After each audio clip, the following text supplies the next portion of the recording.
All right, welcome in. I'm the Kodiak, and today I'm here to talk about what the Buccaneers should do during the draft. But before we get into it, leave a like if you enjoy, subscribe if you're not already. Going to be making NFL content all season long, so without further ado, let's get right into it. And also, this is for the Viviana person with the Bucs profile picture who comments on pretty much all my videos, especially as a small YouTuber. That really helps me out. So shout out to you for being one of my most active and loyal subscribers.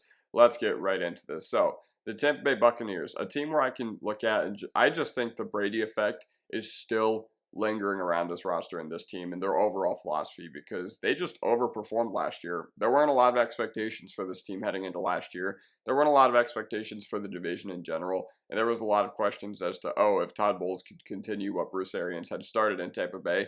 I didn't have any expectations for this team, but they completely blew Philly out of the water in the wild card game, and they put their nail in their coffin. And yeah, Baker Mayfield went from being traded by the Browns for a fifth-round pick after the NFL world decided they hated him, to cut by Carolina, to spot starts for the Rams, to competing in Tampa Bay last summer in what looked like it was going to be one of the saddest quarterback competitions ever between him and Kyle Trask.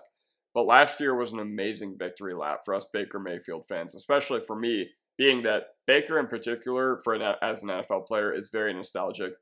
Given that 2018 was the first draft I followed for a year long, so I followed it from the end of the 2017 draft all the way through to draft night. And that college football season, I've never had more fun following a player, and I've never had a bigger draft crush on a player than I had on Baker Mayfield and wanting him to be drafted by the Broncos as he was going through his final year at Oklahoma.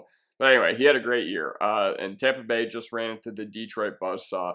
They could have beaten them if a lot of things went right, but Detroit just simply had more talent. So let's get right into this, and we're here to talk about what they can do better going into the year 2024, how they can stay on top of the division, how they can win it again, the specific ways each team can improve heading into next year. So let's talk about the strength of this team.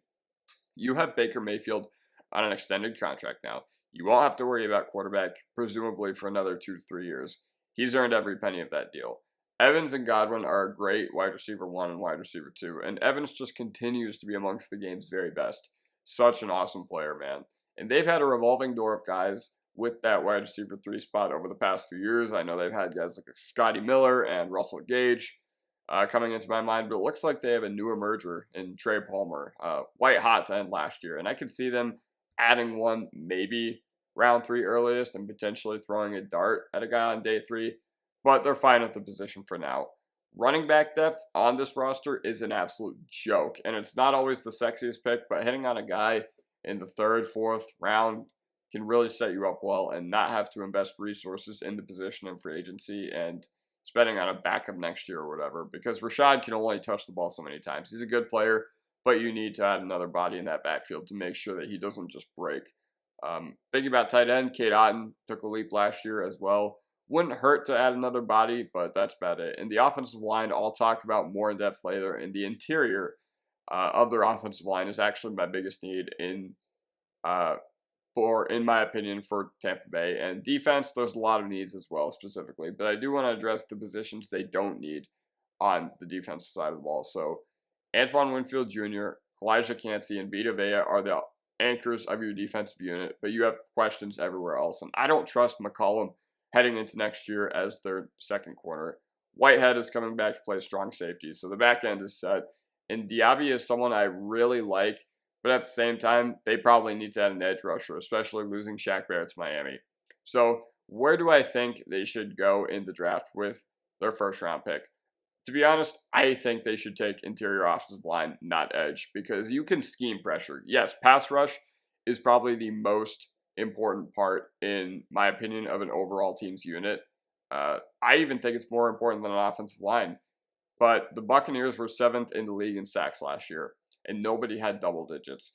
Bowles' scheme can create that pressure. You can't scheme decent pass protection. So you take BPA with any sane draft strategy if you're the Bucs. But all things equal, it's interior offensive line. You can't do anything about pressure in Baker's face 2 seconds after every snap, but you can send people from different locations and blitz creatively to get some sacks.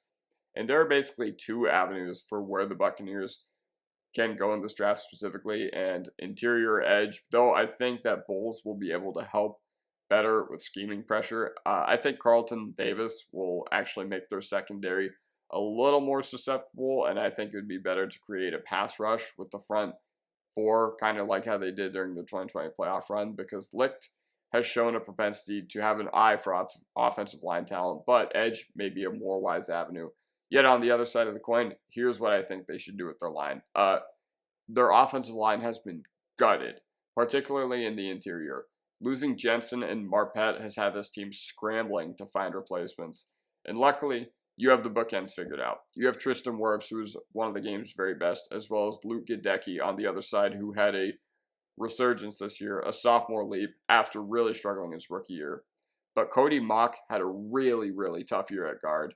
Definitely improved towards the end, but still led the NFL in pressures allowed from the guard position.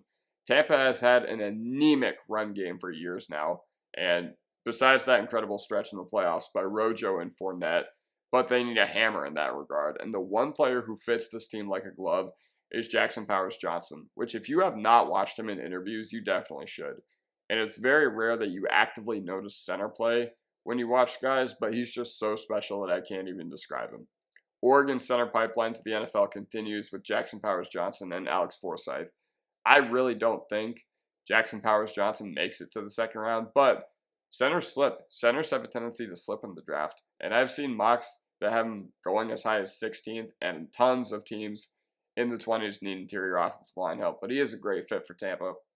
But as far as pass rush and edge, especially after Shaq gone, it is a need for this team.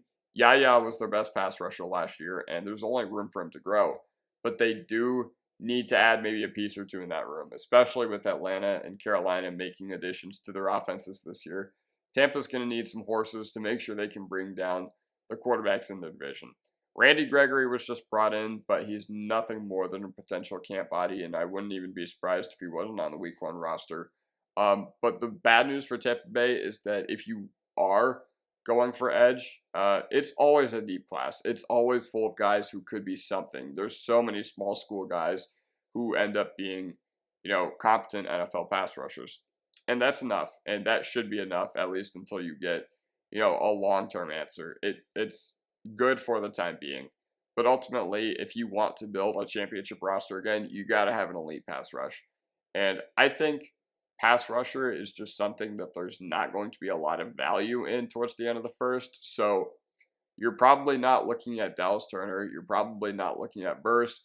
You're probably not looking at Latu.